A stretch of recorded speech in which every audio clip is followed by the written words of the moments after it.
Welcome to AFMC TV. I'm Robin Linder. The goal of that is to maximize people's quality of life, right? You want to make sure that your housing is affordable in your community. We have to think about vaccines in a way that we haven't thought about them before.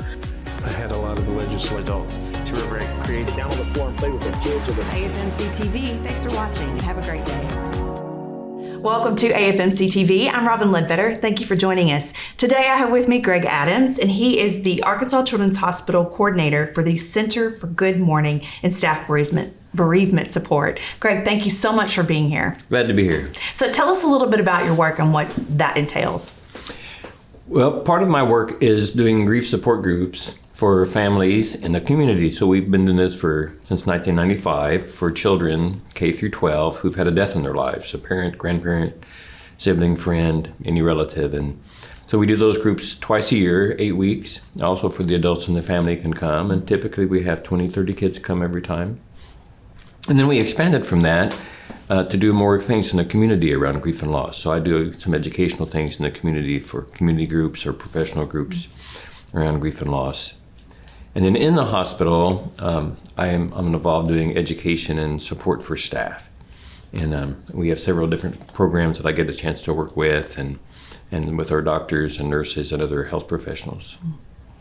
And many clinicians are trained to stay composed, like in the face of loss. And how does that culture impact long-term well-being? That's a part of what you all practice. Yes, and it's one of those things where it's really important to stay composed. When we're dealing in really high stressful situations, it's important for us to be able to be as clear thinking as possible.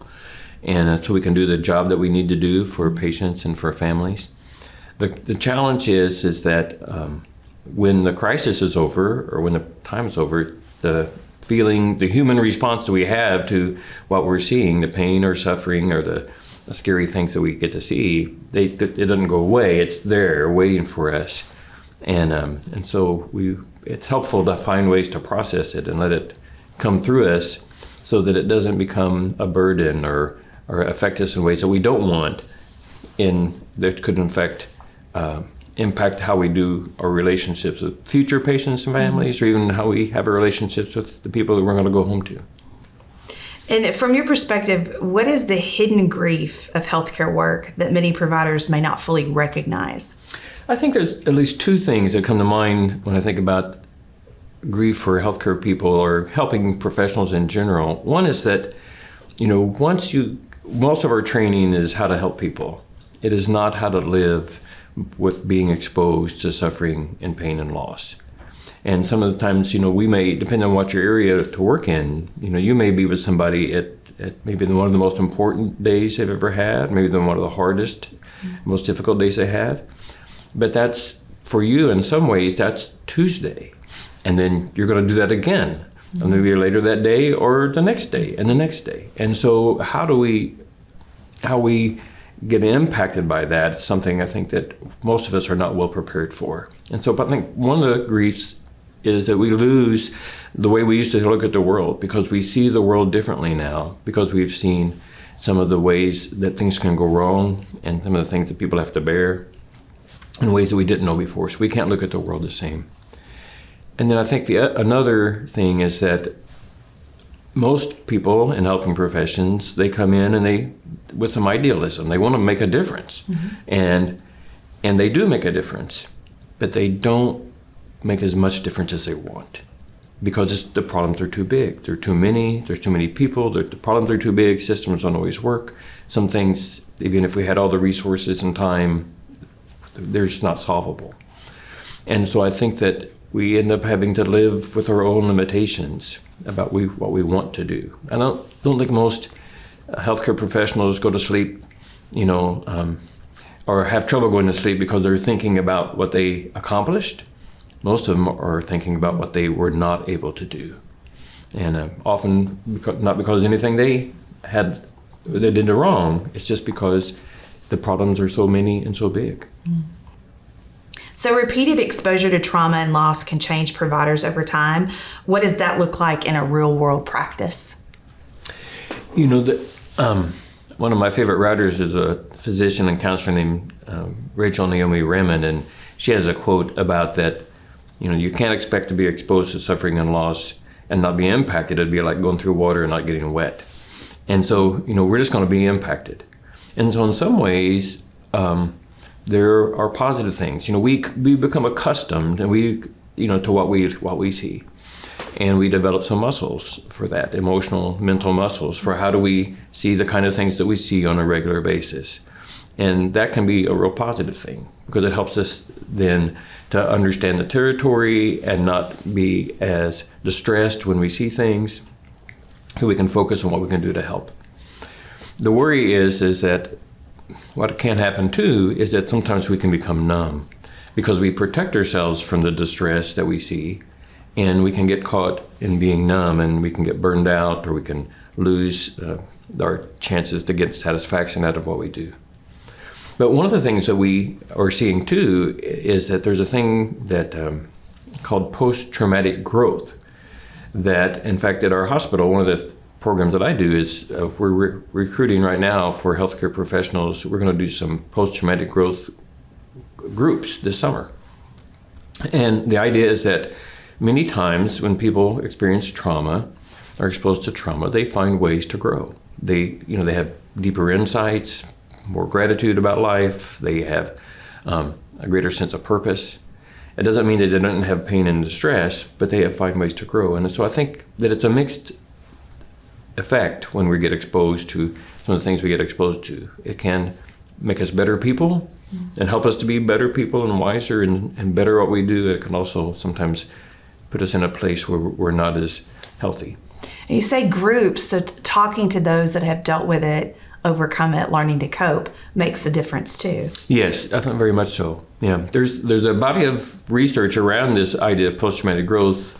Part of it came from studying veterans, and but there is a post-traumatic growth workbook, and we will, with these small groups that we'll have this summer, we'll go through the workbook, and they will do their homework, and then we'll talk about it. We'll do the homework, and we'll talk about it.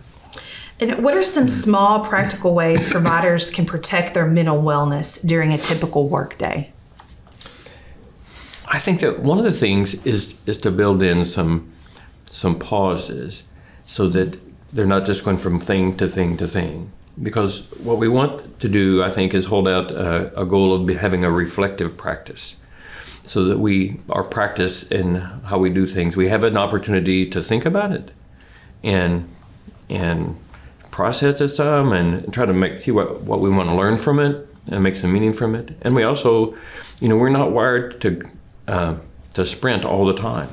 We need a chance to take a breath. And sometimes it's even just a few breaths.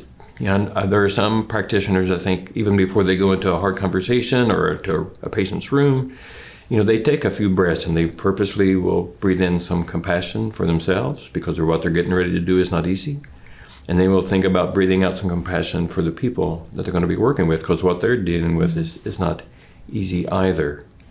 So I think a big part of it is pacing and trying to build in, even in small ways, some pauses throughout their day. And the idea of taking the emotional PPE before going home is powerful. How can providers actually do that in practice?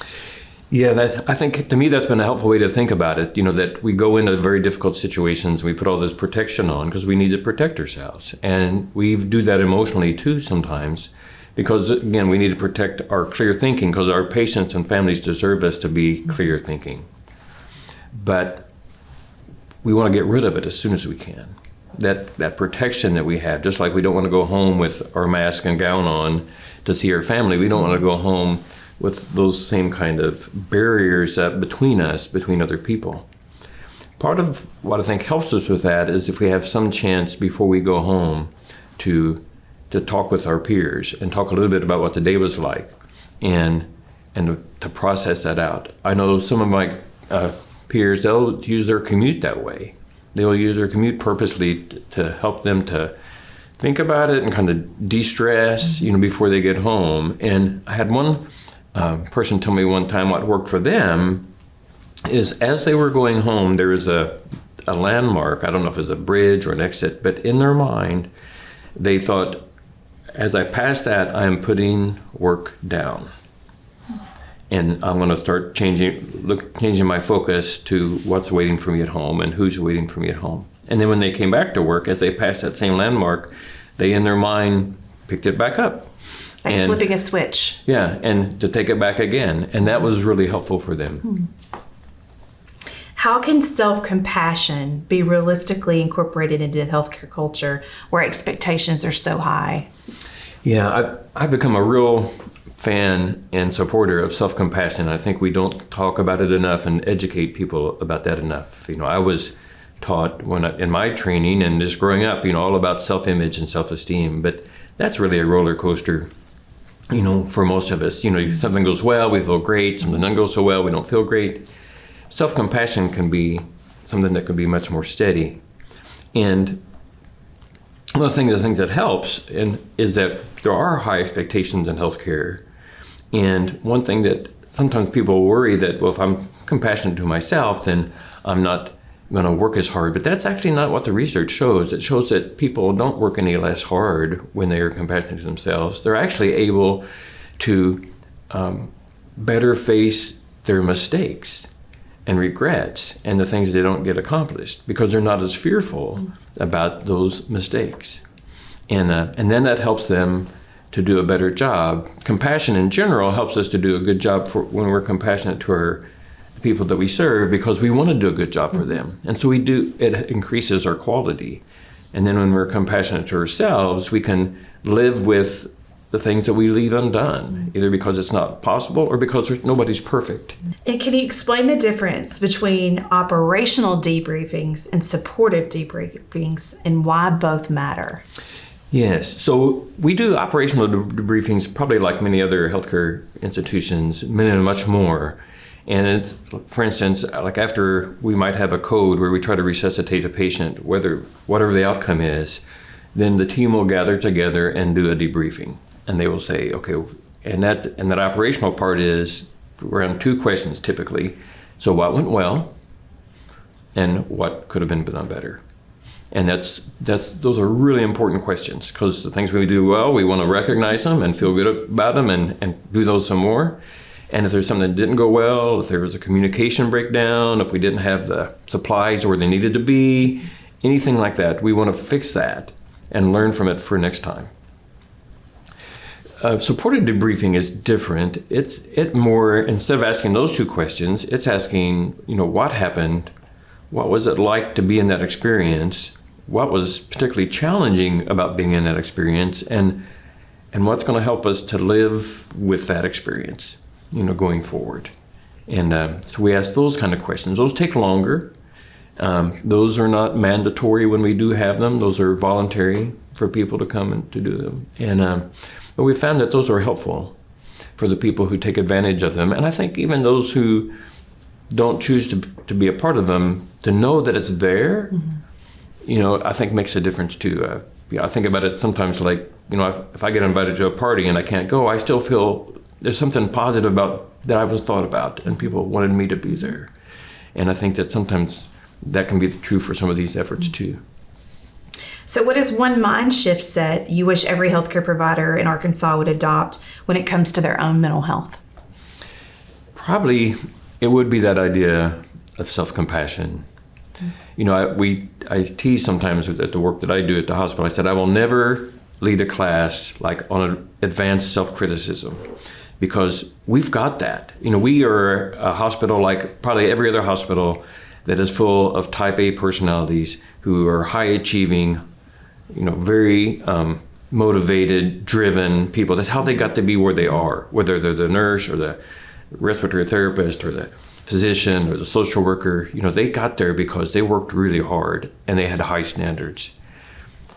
But no matter how good we are and how smart and well trained we are, we're going to be confronted with situations where we don't know what to do sometimes, or we're not sure, or where we make a mistake. And our CEO, I like one thing she says. She says, we can't be perfect, but we can be excellent. And I really like that idea because we can't be perfect. We want to be, but we can't. But part of being excellent is supporting our people and having this culture which supports them to be the human people that they are, trying to do a good job. And what's one simple step providers can take today to better support themselves or a colleague? I think there would be two things I would think about for themselves. Research shows this, and also we kind of know it intuitively. Where we put our focus makes a huge difference. And so if we put our focus at the end of our day on three things, what three things we were grateful for that happened today? Maybe in something that I was a part of, or maybe I didn't. I just saw it. And I was grateful for how somebody else reacted, or whether it's a family member or another staff member, or grateful that something I tried worked. But thinking purposely about where we put our focus on not just what went wrong, but the things that went right. And connected to that is, I think, that if we want to support our peers, if we also look to be able to say one thing to somebody about that we appreciated about how they did their job or about how they go through their day, it can be a very small thing, but for those of us who've been recipients of that kind of comment, it's a big thing and makes a big difference in how we do what we do. Well, Greg, thank you so much for sharing such applicable information for any healthcare provider within the community at all. Thank you, and for the work that you do at Children's Hospital. Oh, you're welcome. It's a pleasure. And that's it for this episode of AFMC TV. Have a great day, and thanks for watching.